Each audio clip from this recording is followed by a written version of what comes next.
അപകട ഭീഷണി ഉണ്ടായാൽ ഇസ്രയേലിൽ മുൻകൂട്ടി ആക്രമണം നടത്തുമെന്ന് ഇറാന്റെ മുന്നറിയിപ്പ്. ഇറാനിൽ അയതുള്ള ഖമേനിയെ താഴെയിറക്കാൻ അമേരിക്കയുടെ ഇടപെടൽ ആവശ്യമില്ലെന്ന് ഇറാന്റെ മുൻ കിരീടാവകാശി റസ പഹലവി പറയുന്നു. വിവരങ്ങളുമായി കൂടുതൽ വിശദാംശങ്ങളുമായി പി ജെയിംസ് തത്സമയം ചേരുന്നു. P James, good morning. Good morning എസ്കേൻ. പി ഇപ്പൊ തണുപ്പൊക്കെ എങ്ങനെയുണ്ട്? പി വലിയ തണുപ്പൊന്നുമില്ല എസ്കേൻ. ഉറക്കം കിട്ടുന്നുണ്ടോ? വാമാണ്. ഉറക്കം കിട്ടുന്നുണ്ടല്ലോ? നന്നായി ഉറങ്ങുന്നുണ്ട്. വാർത്തയ്ക്കും വരാതിരിക്കാൻ ചെയ്യുന്ന ആദ്യത്തെ കാര്യം എന്തായാലും വാർത്തയിലേക്ക് വരൂ. അത് ചെറിയൊരു പറയാൻ ബുദ്ധിമുട്ടുള്ള കാര്യമാണ്. വാർത്തയിലേക്ക് വരൂ. അതുകൊണ്ടല്ല, എല്ലാത്തിനെ കുറിച്ചും പറയണ്ടല്ലോ. നോ കമന്റ്സ് എന്നുള്ളതും മറുപടിയാണ് എസ്കേൻ. ഇറാന്റെ ഒരു വലിയ ഭീഷണി വന്നിരിക്കുകയാണ് എസ്കേൻ ഈ മണിക്കൂറുകൾ. ഒരുപക്ഷെ അതിന്റെ ഒരു ഗൗരവ സ്വഭാവം അത് തന്നെയാണ്. ഇറാൻ പറഞ്ഞിരിക്കുന്നത് ഇസ്രായേൽ ഞങ്ങളെ ആക്രമിക്കുമെന്നൊരു സൂചനയുണ്ടായാൽ അല്ലെങ്കിൽ അപകട ഭീഷണി ഉണ്ടായാൽ ഞങ്ങൾ മുൻകൂട്ടി ഇസ്രായേലിൽ ആക്രമണം നടത്തുമെന്ന് ഇറാന്റെ ഡിഫൻസ് കൗൺസിലിന്റെ മുന്നറിയിപ്പ് വന്നിരിക്കുകയാണ്.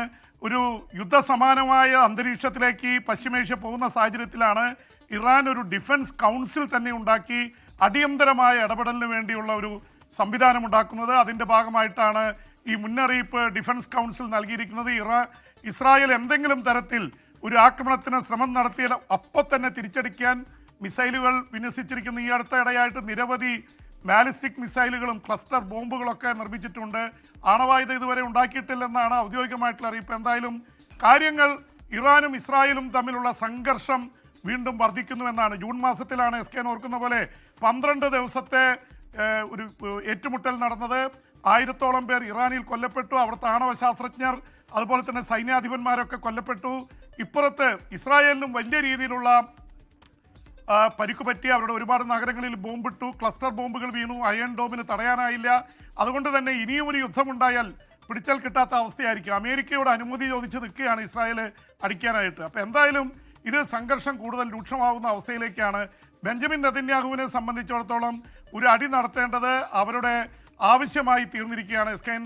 കാരണം ബെഞ്ചമിൻ നെതന്യാഹു ഇപ്പോഴും സുപ്രീം കോടതിയുടെ ആ കേസിൽ നിന്ന് രക്ഷപ്പെട്ടിട്ടില്ല. അമേരിക്കൻ പ്രസിഡന്റ് ഡൊണാൾഡ് ട്രംപ് തന്നെ അദ്ദേഹത്തെ ഒഴിവാക്കണമെന്ന് ഇസ്രായേലിന്റെ പ്രസിഡന്റ് ഐസക് ഹെർസോഗിനോട് ആവശ്യപ്പെട്ടെങ്കിൽ ഇതുവരെ നടപടി ഉണ്ടായിട്ടില്ല.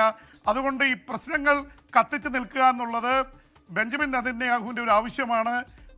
എന്ന് മാത്രമല്ല, ലെബനനിൽ കയറി ആക്രമണം നടത്തി പല സ്ഥലങ്ങളിലായിട്ട് ആൾക്കാർ കൊല്ലപ്പെട്ടിട്ടുണ്ട്. അതുപോലെ ഗസയിലും ഇപ്പോഴും സംഘർഷം നിലനിൽക്കുകയാണ്. സിറിയയും ഇസ്രായേലും തമ്മിൽ ചർച്ചകൾക്കായി വെടിനിർത്തൽ വേണമെന്ന അമേരിക്കയുടെ നിർദ്ദേശം അംഗീകരിക്കുക മാത്രമാണ് ഇപ്പോൾ ഉണ്ടായിട്ടുള്ളത്. ഇതിനിടയിലാണ് എസ്കേൻ 15,000 പേര് ജെറൂസലമിൽ ജൂത വിദ്യാർത്ഥികളും യുവാക്കളൊക്കെ അവിടെ വലിയ പ്രതിഷേധ പ്രകടനം നടത്തിയിരുന്നു. അതിനു നേരെ ഒരു അറേബ്യൻ വംശജനായിട്ടുള്ള ആള് ബസ് ഓടിച്ചു വന്നപ്പോൾ അയാളെ തടഞ്ഞു വെച്ചു. അയാൾ വണ്ടി ഓടിച്ചു കയറി. ഒരാൾ അല്പം ഒരു അൾട്രാ തീവ്രവാദ സ്വഭാവമുള്ള ഒരു ജൂത വിദ്യാർത്ഥി കൊല്ലപ്പെട്ടിട്ടുണ്ട്. കുറേ പേർക്ക് പരിക്ക് പറ്റിയിട്ടുണ്ട്. 14 വയസ്സുകാരനാണ് കൊല്ലപ്പെട്ടത്. അതേ ചൊല്ലി വലിയ ബഹളം ജെറുസലമിൽ നടക്കുകയാണ്. എന്തായാലും എസ്കൈൻ ഇവിടുത്തെ സാഹചര്യങ്ങൾ കാണിക്കുന്നത് ഇറാൻ കൂടുതൽ രൂക്ഷമായിട്ടുള്ള അവസ്ഥയിലേക്ക് പോകുന്നു. ഒരു കാര്യം കൂടിയുള്ളത് എസ്കൈൻ, ഇറാനിലെ റസ പഹലവി 1979 ഇസ്ലാമിക വിപ്ലവത്തിൽ പുറത്തായ അമേരിക്കൻ പക്ഷപാതിയായി അദ്ദേഹം മരിച്ചുപോയി. അദ്ദേഹത്തിൻ്റെ മകനാണ് ഇപ്പോൾ കിരീടാവകാശിയായി അവകാശപ്പെട്ട് അമേരിക്കയിലുള്ളത്. റസ പഹലവിയാണ്. അവർ പറയുന്നത് ഒരു തരത്തിലും അമേരിക്ക കയറി ഇറാനിൽ ഇടപെടേണ്ട കാര്യമില്ല. ഇറാനിലെ ജനത തന്നെ ആയത്തുള്ള ഖമനിയെയും ബാക്കിയുള്ളവരെയും ഓടിച്ചുകൊള്ളും. അതുകൊണ്ട് ഇറാൻ ജനതയ്ക്ക് വിട്ടുകൊടുക്കുക, അമേരിക്ക കയറി അവിടെ ഇടപെടാൻ പോകരുത് എന്നാണ്. അദ്ദേഹം അവിടെ ഇറാനിൽ ഭരണാധികാരിയായിട്ട് വരാൻ കാത്തു നിൽക്കുകയാണ്. ഈ ഇസ്ലാമിക ഭരണകൂടത്തെ താഴെ ഇറക്കി. അപ്പോൾ അതിൻ്റെ അയാളുടെ ഒരു പ്രസ്താവന വന്നിട്ടുണ്ട്. അത് വാൾ സ്ട്രീറ്റ് ജേർണലിന് നൽകിയ ഒരു അഭിമുഖത്തിലാണ് റസ പഹലവി അങ്ങനെ പ്രതികരിച്ചിരിക്കുന്നത്. അമേരിക്കയിൽ നിന്ന് പ്രസിഡന്റ് ഒരു ഡിമാൻഡ് വന്നിട്ടുണ്ട്. വെനസ്വേലയിൽ നിന്ന് ഒരു 5 കോടി ബാരൽ എണ്ണ കൂടി വേണമെന്ന്. ഈ അന്തർദേശീയ രാഷ്ട്രീയം ഒരു എണ്ണക്കച്ചവടമായിട്ട് മാറുകയാണെന്ന് എൻ്റെ സംശയം. ഗ്രീൻലാൻഡ് പിടിച്ചെടുക്കാനുള്ള ട്രംപിൻ്റെ നീക്കത്തിനെതിരെ യൂറോപ്യൻ രാജ്യങ്ങൾ രംഗത്ത് വന്നു. അപ്പോൾ ഈ ഓയിൽ പൊളിറ്റിക്സ് എന്നും എല്ലാ കാലത്തും അന്തർദേശീയ രാഷ്ട്രീയത്തിലെ സ്വാധീന ശക്തിയാണ്.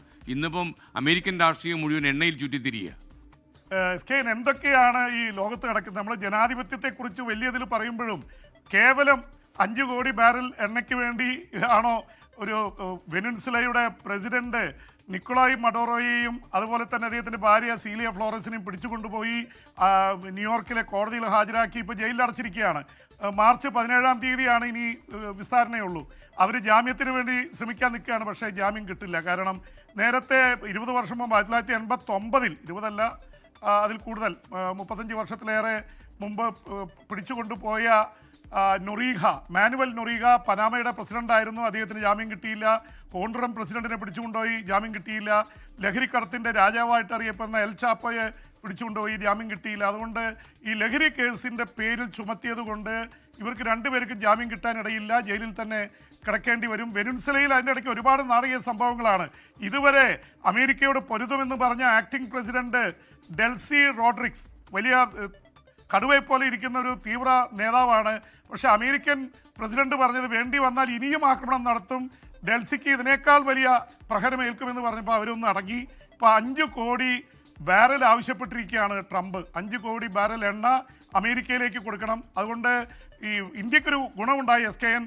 അവിടെ എണ്ണയുടെ വില ഒരു 1% കണ്ട് കുറഞ്ഞിട്ടുണ്ട്, $1 കുറഞ്ഞിട്ടുണ്ട്. അപ്പോൾ ഏതായാലും അത് അന്താരാഷ്ട്ര മാർക്കറ്റിൽ കാര്യമായിട്ടുള്ളത് ചുമത്തും. അതിനിടയിൽ ഗ്രീൻലാൻഡ് ഏറ്റെടുക്കാനുള്ള അമേരിക്കൻ നീക്കത്തിനെതിരെ യൂറോപ്യൻ രാജ്യങ്ങൾ രംഗത്ത് വന്നിരിക്കുന്നു. ഗ്രീൻലാൻഡ് ഇപ്പോൾ ഡെൻമാർക്കിന്റെ കയ്യിലാണ്, ഒരു തരത്തിൽ അംഗീകരിക്കില്ല. പക്ഷേ വേണ്ടി വന്നാൽ സൈന്യത്തെ ഇറക്കുമെന്നുള്ള ഭീഷണി ഉണ്ട്. കൊളംബിയയിൽ, അതുപോലെ തന്നെ മെക്സിക്കോയിൽ, ക്യൂബയിൽ ഒക്കെ ഭീഷണി മുഴക്കി നിൽക്കുകയാണ് ട്രംപ് എല്ലാം പിടിച്ചടക്കാൻ കഴിയുമെന്നുള്ളൊരു പിടിവാശിയിലാണ്. Thank you P James. ഇനി നമുക്ക് നാളെ കാണാം. ലോകത്തെവിടെയായാലും ഏത് സമയത്തും 24 വാർത്തകളും ഓഗ്മെന്റഡ് റിയാലിറ്റി പാക്കേജുകളും എക്സ്പ്ലെയിനറുകളും വിശദമായി കാണാൻ ഞങ്ങളുടെ യൂട്യൂബ് ചാനൽ നിങ്ങൾക്ക് സബ്സ്ക്രൈബ് ചെയ്യാം.